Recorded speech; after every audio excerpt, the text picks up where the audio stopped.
Salutations. Nous mettons en œuvre de nouvelles réglementations importantes, en vigueur immédiatement. Tous les citoyens sont désormais tenus de recevoir la marque de la bête, 666, sur la main ou le front. Sans cette marque, vous ne pourrez pas participer à des activités économiques telles que l'achat ou la vente. De plus, cela limitera votre capacité à voyager et à posséder des biens. Ceux qui choisissent de ne pas accepter la marque perdront leur statut de membre soutenu de la société. Alors, qu'attendez-vous? Accepterez-vous la marque ou non? Mon père a toujours déconseillé de la prendre, avertissant que cela pourrait nous coûter notre âme. Je crois que cela correspond également aux enseignements bibliques. Cependant, il convient de noter que la Bible ne paiera pas vos factures ni ne vous fournira de nourriture. Vous ne pouvez pas l'utiliser pour acheter des produits d'épicerie ou couvrir vos frais de subsistance. Pourquoi ne pas suivre l'exemple de la majorité et accepter la marque? Cela vous permettra de reprendre votre vie quotidienne et de trouver le contentement. Pour ceux qui n'ont pas encore pris leur décision, attendez simplement votre tour, recevez la marque et continuez votre journée. Réfléchissons à Apocalypse 19h20, mais la bête fut prise, et avec elle le faux prophète qui avait fait des prodiges en sa faveur. Par ces prodiges, il avait séduit ceux qui avaient pris la marque de la bête et adoré son image. Ils furent tous deux jetés vivants dans les temps ardents de feu et de soufre. Lorsque nous pensons à la marque de la bête, notre esprit évoque souvent des images de technologie futuriste, une puce électronique implantée dans la main ou le front, ou peut-être un code-barre. Mais qu'en est-il si notre compréhension est erronée? Et si la marque de la bête était déjà présente à notre époque, et que nous ne l'avions pas reconnue? Ce qui suit est une perspective stimulante sur la marque de la bête. Pour ceux d'entre nous qui ont grandi avec certaines interprétations, il a été suggéré que la marque pourrait être une puce électronique, un smartphone ou même une carte de crédit. Cependant, cette focalisation sur les objets tangibles pourrait passer à côté du message plus profond transmis dans le livre de l'Apocalypse. Réfléchissons à la signification des nombres dans le symbolisme biblique. Le nombre 7 représente la complétude et la perfection. Par conséquent, le chiffre 6, inférieur à 7, symbolise l'incomplétude. De plus, le chiffre 3 est souvent associé à la complétude. Par conséquent, 666, la marque de la bête, pourrait être interprétée comme une représentation de l'incomplétude totale. Il symbolise l'œuvre de l'ennemi comme étant totalement imparfaite et incomplète. Cette interprétation s'aligne sur l'idée que les efforts de l'adversaire sont fondamentalement insuffisants. En réfléchissant à cette idée, il est clair que les créations de Dieu sont parfaites. Dans Genèse 1, nous apprenons la création du monde, Dieu a séparé la lumière des ténèbres, formé la terre, le ciel et les océans, et peuplé la terre de créatures vivantes. Le 7e jour, ayant achevé son œuvre, Dieu s'est reposé, ce qui signifie la perfection et la complétude de sa création. Le diable a toujours cherché à imiter Dieu ou à corrompre son œuvre. Alors que Dieu a créé un monde parfait, c'est Satan qui a introduit le péché dans l'équation. En gardant cela à l'esprit, réfléchissez à ceci, le concept des incomplétudes complètes ne fait peut-être pas référence à un implant de haute technologie ou à un appareil futuriste. En revanche, le chiffre 666, la marque de la bête, pourrait symboliser quelque chose de plus profond. Dans le symbolisme biblique, le nombre 666 est associé au front et à la main. Le front représente les croyances idéologiques, ce qui gouverne vos pensées, les principes qui façonnent votre vision du monde. La main, quant à elle, signifie les actions que vous entreprenez en fonction de ces croyances. Ensemble, il pourrait symboliser la nécessité d'adopter certaines croyances idéologiques, puis d'agir en conséquence pour participer pleinement à la société. Aujourd'hui, en particulier dans le monde des affaires, il semble y avoir une attente croissante d'adhésion à des croyances idéologiques spécifiques afin de s'engager dans des activités économiques. Cela pourrait être un signe que la marque de la bête est déjà à l'œuvre dans notre moment présent. Imaginez ce scénario, le front, représentant vos croyances idéologiques, concerne votre façon de penser et les principes qui vous guident. La main représente les actions entreprises sur la base de ces croyances. La marque de la bête pourrait-elle indiquer un nouvel ensemble d'exigences idéologiques que vous devez adopter et respecter pour participer à l'achat, à la vente et au fonctionnement au sein de la société? Réfléchissez à la manière dont cela pourrait se dérouler. Les pressions pour se conformer à certaines normes idéologiques pourraient devenir de plus en plus rigides, reflétant l'idée que la marque de la bête concerne davantage l'alignement avec des croyances et des comportements spécifiques que tout symbole physique. Scénario 1. Imaginez que l'Antéchrist accède au pouvoir, instaurant un nouvel ordre mondial qui impose l'adhésion à une « Bible mondiale unique » redéfinie. Ce message évangélique, soigneusement conçu pour omettre Jésus-Christ et les enseignements essentiels de la repentance, de la sainteté et de la pureté, remplace la véritable parole de Dieu. Les citoyens qui refusent d'accepter cette fausse écriture, s'accrochant à leur Bible authentique, sont persécutés. Ils sont interdits de s'engager dans des activités économiques, ce qui introduit effectivement un nouveau cadre idéologique. Dans ce scénario, accepter la Bible du monde unique et rejeter l'évangile authentique pourrait être considéré comme prendre la marque de la bête à abandonner la vérité pour une contrefaçon démoniaque. Scénario 2. Dans un autre scénario possible, l'Antéchrist accède au pouvoir et applique des lois qui obligent chaque citoyen à adorer et à se prosterner devant une statue. Apocalypse 13h15 décrit comment cette statue reçoit la vie et peut parler, ordonnant que quiconque refuse de l'adorer soit mis à mort.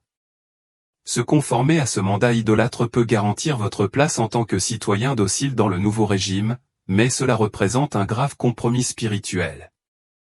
En participant à un tel culte, vous rejetteriez Dieu et vous vous aligneriez sur la bête. Scénario 3. Imaginez que le régime de l'Antéchrist impose des mesures qui obligent toutes les institutions religieuses à tolérer, accepter et approuver des pratiques contraires aux enseignements bibliques. Par exemple, si un membre d'église commence à distribuer de l'alcool pendant un service, l'église serait interdite d'intervenir.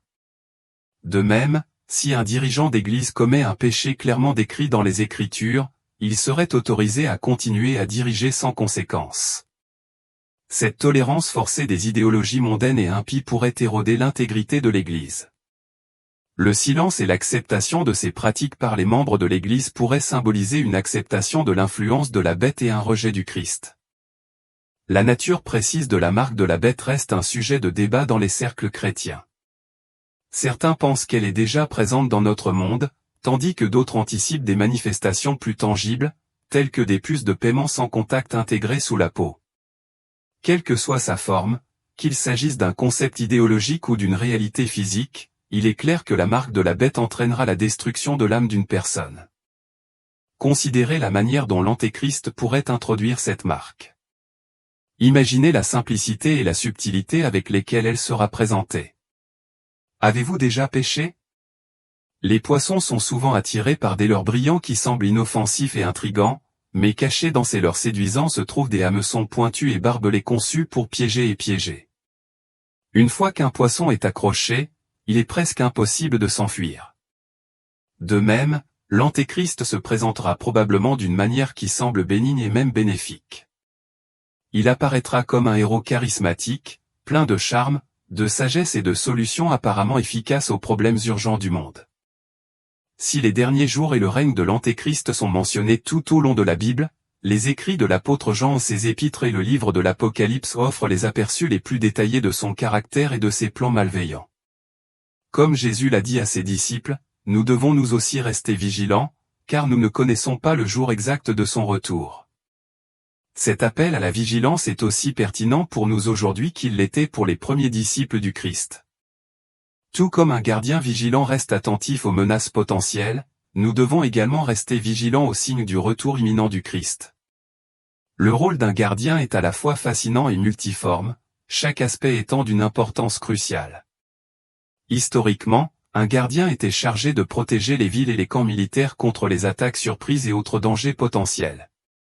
Postés sur les murs des villes, ces gardiens scrutaient l'horizon à la recherche de messagers, de forces ennemies ou de tout signe de danger.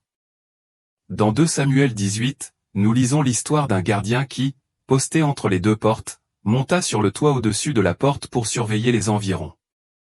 Il aperçut un coureur solitaire et alerta immédiatement le roi David.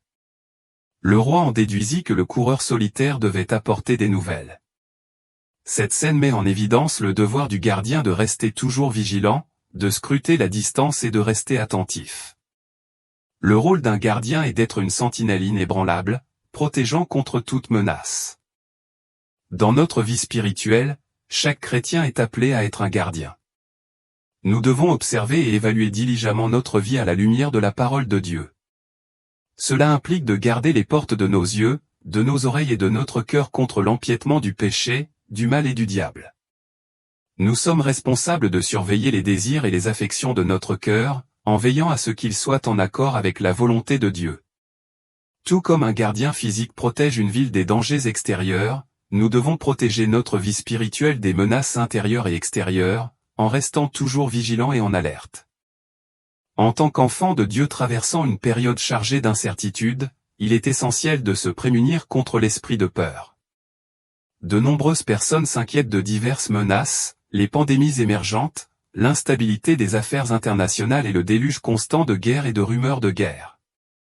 Le fait de voir la prophétie biblique prendre vie peut nous amener à rechercher la clarté et à nous poser des questions pressantes telles que « Quel impact cela aura-t-il sur mon pays ?» ou « Qu'est-ce que cela signifie pour le monde ?»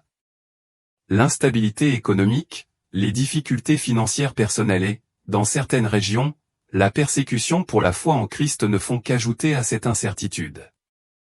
Les croyants de ces régions pourraient se demander « Combien de temps encore pourrais-je endurer ?» ou « Combien de temps encore devrais-je supporter, Seigneur ?» En ces temps tumultueux, où la prophétie biblique se déroule sous nos yeux, la Bible nous offre 5 commandements essentiels pour nous guider. Le premier commandement est de rester vigilant, car le retour du Christ est imminent. Comme l'enseigne Matthieu 24h42, veillez donc, car vous ne savez pas quel jour votre Seigneur viendra. À une époque marquée par des conflits mondiaux, des épidémies et un déclin de l'amour et des valeurs morales, il est essentiel de rester vigilant et de se concentrer sur le Christ. Nous n'avons peut-être pas toutes les réponses ou une feuille de route claire pour les événements difficiles à venir, mais notre attention principale devrait être sur Jésus. Se concentrer uniquement sur les problèmes du monde peut conduire à l'inquiétude, au fardeau et à l'anxiété. Cependant, en centrant notre attention sur Jésus, nous pouvons reconnaître les difficultés du monde sans les laisser troubler notre cœur. Jésus nous donne la paix et la clarté dont nous avons besoin pour traverser ces temps incertains, en gardant notre esprit ferme et notre foi inébranlable. Le deuxième commandement est de veiller et de prier pour éviter de tomber dans la tentation. Comme nous le rappelle Matthieu 26, 41, veillez et priez, pour ne pas tomber dans la tentation. L'esprit est disposé, mais la chair est faible. Nous sommes appelés à être vigilants dans nos prières et à être attentifs pour nous protéger de la tentation. La tentation peut se manifester de diverses manières, non seulement par le péché sexuel, mais aussi par le mensonge, le vol, l'ivrognerie ou les commérages. En ces temps, il est particulièrement important de se prémunir contre l'attrait d'un évangile qui ne fait que plaire aux sens plutôt que de nous conduire à une véritable repentance. Dans les derniers jours, la tromperie sera omniprésente et beaucoup seront attirés par des enseignements qui offrent réconfort et plaisir plutôt que défis et changements. Restez vigilants pour éviter de tomber dans ces tromperies séduisantes mais dangereuses. Le troisième commandement est de veiller et de prier afin d'échapper aux épreuves à venir. Luc 21h36 nous conseille, veillez donc et priez en tout temps, afin que vous ayez la force d'échapper à toutes ces choses qui arriveront, et de paraître debout devant le Fils de l'homme. Jésus a lancé cet avertissement à ses disciples concernant les terribles événements qui allaient se dérouler sur la terre. Alors que nous approchons de la fin des temps, ceux qui seront jugés dignes d'échapper à la colère de Dieu sont ceux qui placent leur confiance et leur foi en Jésus-Christ. Cette évasion n'est pas une expérience passive, mais exige une vigilance et une prière continue. Jésus nous exhorte à rester fermement concentrés sur lui, en veillant à ce que nous soyons spirituellement préparés et alignés sur sa volonté pour traverser les épreuves qui nous attendent. Le quatrième commandement aux croyants est d'être sérieux et disciplinés dans vos prières. Dans 1 Pierre 4h7, nous lisons « La fin de toute chose est proche. Veillez donc et soyez sobres, afin de prier. » Ici, sobre fait référence au fait d'être sérieux et lucide. En tant que croyants, nous devons vivre avec prudence, car nos choix affectent notre capacité à penser et à prier efficacement. La maîtrise de soi est essentielle pour prier avec ferveur, nous permettant de rester concentrés et en phase spirituelle. Les paroles de Pierre sont particulièrement pertinentes pour ceux qui endurent la souffrance pour l'amour du Christ, nous rappelant que la fin des temps approche. Cet appel à la vigilance et à la prière disciplinée est de plus en plus pertinent dans notre monde actuel. Le 5e commandement est de maintenir la clarté dans votre mission. Selon 2 Timothée 4:5, mais gardez l'esprit lucide en toutes choses. Ne craignez pas de souffrir pour le Seigneur. Travaillez à annoncer la bonne nouvelle aux autres et accomplissez pleinement le ministère que Dieu vous a confié. Dans un monde rempli de voix contradictoires, à la fois pieuses et impies, celles-ci peuvent créer de la confusion et de la peur. Cependant, la parole de Dieu nous conseille de garder l'esprit lucide en toutes circonstances. Cette clarté s'obtient en nous concentrant sur le Christ et en consacrant tous nos efforts à sa gloire. Des questions se posent telles que, vivons-nous dans les derniers jours, ou, est-ce la fin? Je vous encourage à donner la priorité à votre relation personnelle avec Jésus-Christ. Bien qu'il soit important d'être au courant des événements actuels, notre principale préoccupation devrait être de veiller à ce que notre relation avec Dieu soit forte et inébranlable. Que nous soyons ou non dans les dernières heures, notre attention doit rester uniquement sur Jésus. Il est le chemin, la vérité et la vie, et il a clairement déclaré, « Nul ne vient au Père que par moi ». De puissantes forces sont à l'œuvre dans le monde qui s'étendent au-delà de notre perception naturelle. Le discernement spirituel est essentiel pour naviguer entre ces forces et nous aligner sur la volonté de Dieu. Sans une connexion profonde avec le Saint-Esprit, il devient difficile de discerner et de suivre les conseils de Dieu. Le discernement spirituel, rendu possible par le Saint-Esprit, nous permet de percevoir et d'agir sur les réalités spirituelles dans tous les aspects de notre vie. Dieu est profondément impliqué et concerné par chaque détail de notre existence. En nous accordant au Saint-Esprit, nous découvrons que Dieu est investi dans les aspects quotidiens et apparemment banals de notre vie. Grâce au discernement spirituel, nous acquérons la capacité de reconnaître la volonté de Dieu dans toutes les facettes de notre cheminement. Ce discernement nous aide à identifier les influences spirituelles et à prendre des décisions qui s'alignent sur son plan.